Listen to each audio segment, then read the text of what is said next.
Nababaliw na naman ako.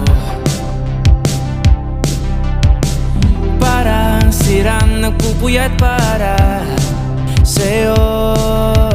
Di ko na nagawa ang project ko, pero yung sa'yo at sa kapatid mo ginagawa ko.